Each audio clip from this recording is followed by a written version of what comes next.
Hello বন্ধুরা, তোমরা সবাই কেমন আছো? আশা করি ভালো আছো, সুস্থ আছো। তো আমিও ভালো আছি। মৌসুমি অফিসিয়াল চ্যানেলে তোমাদের সবাইকে স্বাগত জানিয়ে আবার চলে এলাম রান্না নিয়ে। তো আজকে রান্না করবো, দেখো ডাল বেটে নিয়েছি, ডালের বড়ার ঝোল। তো ফার্স্টে ডালগুলোকে ভিজিয়ে রেখেছিলাম 1 ঘন্টা মতো। ভিজিয়ে রাখার পরে ভালো করে ধুয়ে নিয়ে তারপর শিলে বেটে নিয়েছি। আমার মিক্সচার নেই, তার জন্য মিক্সচারে বাটি না, শিলেই বাটি। আর যেহেতু মশলা টশলা সব আমরা শিলেই খাই, তো চলো এখানে মশলা বলতে আদা বেটেছি, রসুন আর জিরে, টমেটো কেটে নিয়েছি, কাঁচা লঙ্কা নিয়েছি। আর এখন আমি বড়াগুলোকে ভাজবো। তার জন্য ফার্স্টে আমি তেল দেব, গ্যাসটা ধরিয়ে দিয়েছি, দিয়ে তারপর তাওয়াটা বসিয়েছি। তো এখন আমি ডালটাকে মাখবো। তার জন্য এখানে নিয়েছি কুচানো পেঁয়াজ, এই থালেই মেখে নিলাম, আর চেষ্টা করে কাজ বাড়ালাম না। যাই হোক, আর এখন দিয়ে দেবো নুন, আর আছে এই যে কুচানো কাঁচা লঙ্কা। এবার দিয়ে দেবো হলুদ গুঁড়ো। লঙ্কার গুঁড়ো দিলে ভালো হতো, কিন্তু তোমাদের দাদাভাই আবার লঙ্কা দেখলে তো গুঁড়ো রেগে যায়, তার জন্যে কাঁচা লঙ্কা দিয়ে আমি তরকারি করবো। আর তরকারি করার সময় অল্প করে লঙ্কা দিই, যাতে না বুঝতে পারে, তবুও বুঝতে পারে। তো ভুলিয়ে এটা টমেটো দিয়েছি, তার জন্য লাল হয়েছে। তো দেখো এখন ভালো করে মেখে নেব।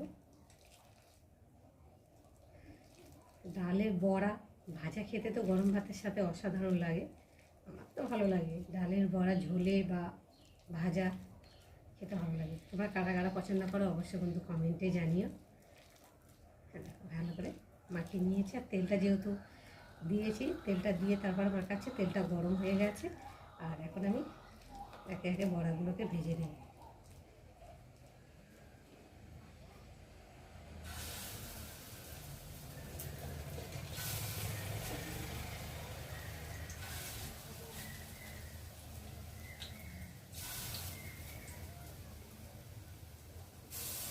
তাওয়াতে দিলে কি একটা সুবিধা, মানে ভাজা যায় অনেকটা দিয়ে।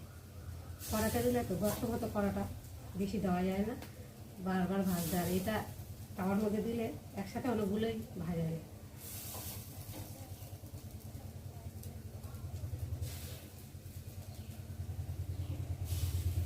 তো দেখো বড়াগুলো দু পিঠ করে এপিঠ ওপিঠ ভালো করে ভেজে নিয়েছি। আর বড়াতে যেহেতু ঝোলের বড়া, তার জন্যে খুব একটা কড়া করে ভাজলে ভালো লাগবে না, হালকা করে ভেজে তুলে নিতে হবে।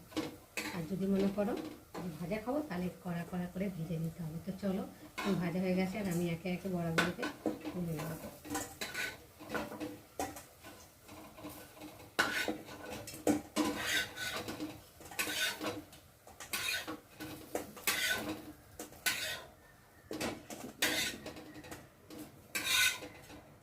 দেখো ভাজা হয়ে গেছে, আর আরেকবার হবে।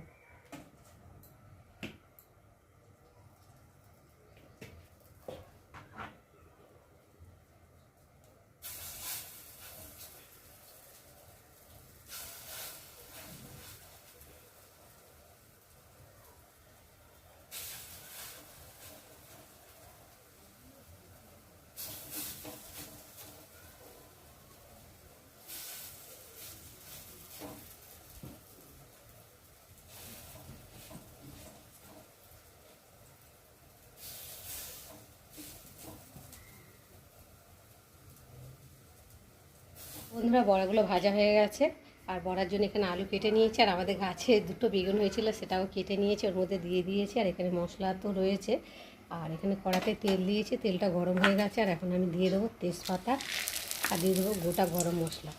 একটু থেতো করে নিয়েছি, থেতো করে নিলে তার সেন্টটা হয়। দেখো ফোড়নটা ভালো করে ভেজে নেব নিয়ে, আর এখন দিয়ে দেবো আলুগুলো।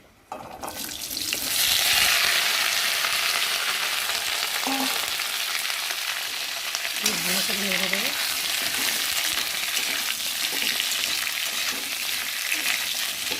তো দেখো বন্ধুরা, আলুগুলো বেশ লাল লাল করে ভেজে নিয়েছি।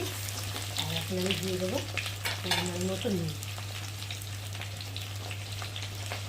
হলুদ গুঁড়ো, আর দিয়ে দেবো অল্প করে লঙ্কা গুঁড়ো, দিয়ে দেবো আদা বাটা, জিরে বাটা, আর টমেটো কুচি।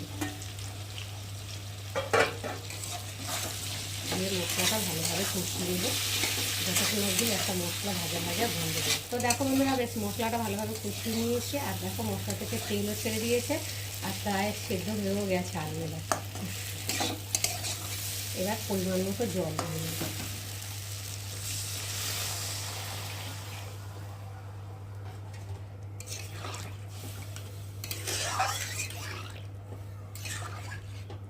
এবার ঝোলগুলোকে ফুটিয়ে নেব। তো দেখো বন্ধুরা, ঝোলটা ফুটে এসেছে, আর এখন আমি ভেজে রাখা বড়াগুলোকে দিয়ে ঝোলের সাথে ভালো করে আবার ফুটিয়ে নেব।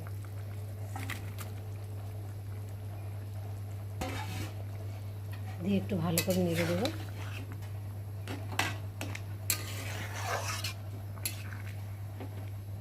তো দেখো বন্ধুরা, বড়ার ঝোল তৈরি হয়ে গেছে, আর না আবার আগে মিট মশলা দিয়ে দেবো, আর দিয়ে দেবো স্বাদ অনুযায়ী চিনি, দিয়ে একটু ভালো করে ফুটিয়ে নেব, যেহেতু চিনি দিয়েছি। তো দেখো একটু ফুটিয়ে নিয়েছি, আর এখন আমি কড়া থেকে ঢেলে নেব।